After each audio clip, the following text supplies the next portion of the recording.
2.017 cabos han compuesto este año el expositor de Transmediterránea en la Feria Internacional de Turismo de Madrid. Porque en 2017 Transmediterránea celebra su centenario y a partir de ahora el número 100 presidirá la imagen de la compañía. Una empresa gestionada con liderazgo que se ha ido adaptando a los tiempos. Una empresa que tiene 100 años y que llega a 100 años es porque sus trabajadores, su dirección, en cada momento ha sabido adaptarse al mercado, ha sabido entender las oportunidades, leer lo que estaba ocurriendo y innovar constantemente para poder estar a la altura de los tiempos. Y con nuevos retos por delante, con proyectos de innovación como estas gafas Reality Capture, donde los clientes pueden conocer el barco antes de montar en él.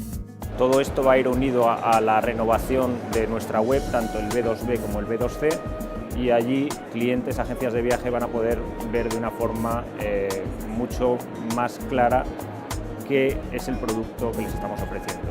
Además, vamos a hacer que el wifi esté en todos los barcos y sea un wifi de calidad.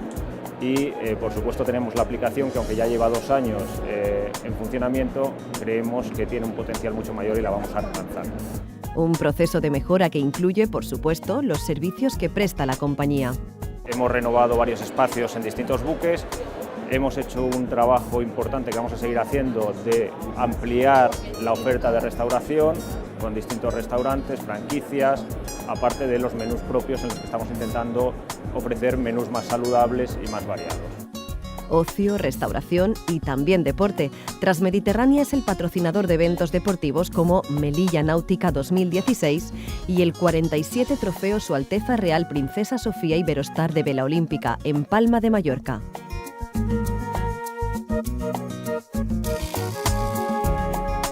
Se cumplen 100 años de compromiso con la sociedad, 100 años trabajando porque sus clientes se sientan como en casa, 100 años que combinan experiencia e innovación y que embarcan a Transmediterránea hacia una nueva etapa de dinamismo y evolución.